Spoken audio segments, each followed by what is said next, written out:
Are your Mr. Handy's eyes lingering a little too long on your workstation? Is that toaster of yours conspiring to seize control of your kitchen? Well, you may not be alone. Welcome to this Lawtors Network special report on Robophobia, the irrational fear and loathing of our metallic kin, a phenomenon that's seen a troubling spike in recent weeks. But is this merely a quirk of our dimension?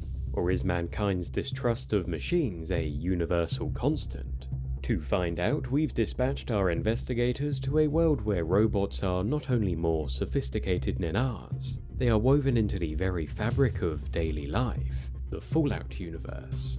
Here, do wastelanders mutter about those damned clankers? Do Minutemen keep their laser muskets just a little bit closer when a sentry bot scoots by? Join us as we trace the roots of this rust-coloured resentment, from pre-war factory floors to post-war paranoia.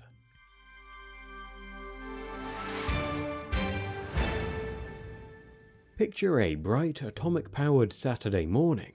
A Mr. Handy whirs into the kitchen, returning from neatly clipping the front lawn, ready to cook your breakfast as a Robco advert on the television assures you that automation will make your life easier, safer, better. But beneath this robo-assisted blissful scene, a storm is brewing. As the Sino-American War dragged on, corporations seized control over vast swathes of daily life, buying up land, exerting political control, and strip mining wilderness. The greatest upheaval came with the mass rollout of full automation. Corporate giants like Robco Industries heralded their robots as the solution to labor shortages caused by the war. Mining conglomerates like the Atomic Mining Services Corporation deployed fleets of automated workers to replace entire crews of miners. Rural working-class areas, Appalachia chief among them, bore the brunt. Here, human miners were unceremoniously replaced by Hornwright auto miners, while nearby the elite toasted to progress in gleaming metropolises like Watoga, the so-called City of the Future, staffed almost entirely by robots. Of course, the workers who'd lost everything were never invited into these utopias. Corporate vetting and eye-watering property prices kept Watoga's comforts reserved for the wealthy.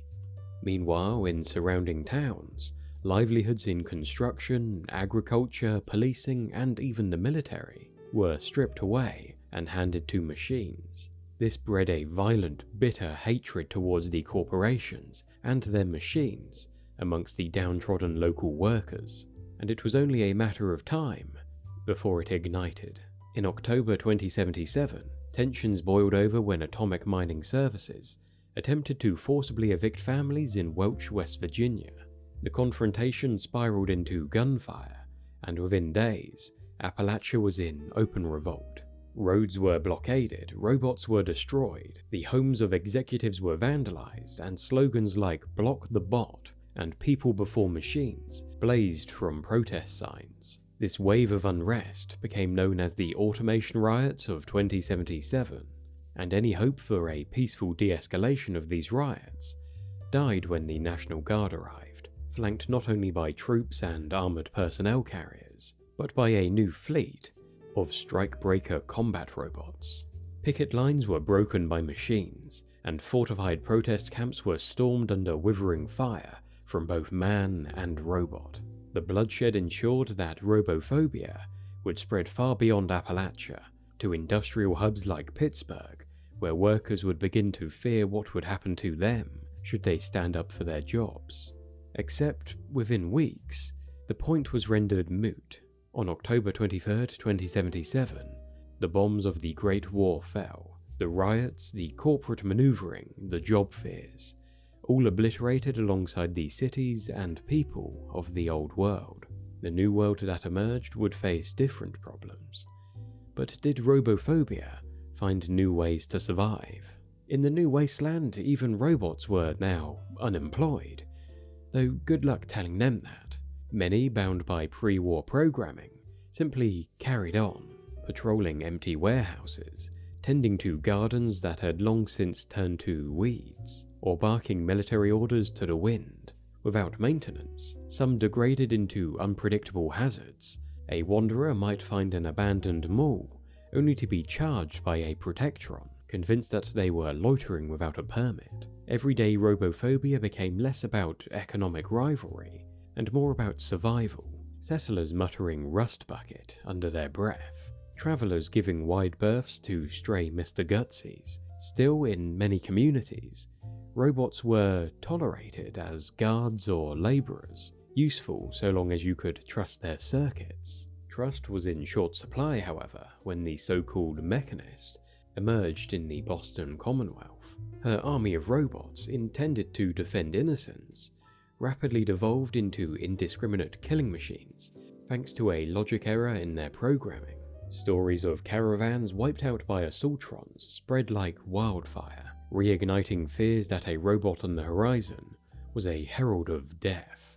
But the greatest post-war robophobia came not from obvious machines, but from those who could pass for human. The broken mask incident in Diamond City, when a genial bar patron suddenly malfunctioned and slaughtered several people, revealing himself to be a synthetic human belonging to the wasteland boogeyman the Institute, triggered a frenzy of paranoia. From that day, whispers of "they could be anyone" haunted the Commonwealth, as, led by their own sinister ambitions, the Institute dispatched their simps across the wasteland, infiltrating groups and manipulating events. Entire settlements like Covenant turned to profiling and tests, often with deadly consequences, designed to root out suspected simps. In the post-war world, robophobia shifted without the old economy to protect. Prejudice was driven by fear of infiltration, of malfunction, of the unknowable logic ticking away behind those cold eyes. Yet it's worth noting that many wasteland communities welcomed robots with open arms, as tireless guards, skilled medics, or the only workers willing to haul scrap through a radstorm. In certain communities, a Mr. Handy could be as trusted as a human shopkeep. So perhaps the real enemy was never the machine itself, but the human ambition that built it, the greed that automated whole industries, or the arrogance that sought to craft life in our own image. What do you think? Is the wasteland big enough for flesh and steel to coexist? Is it mankind who are truly the monster? Make sure to let us know your thoughts down in the comments. Thank you for joining us today for this programming from the Lawtors Network, broadcasting to taverns, datapads, and outposts across the multiverse. We look forward to you tuning in again soon.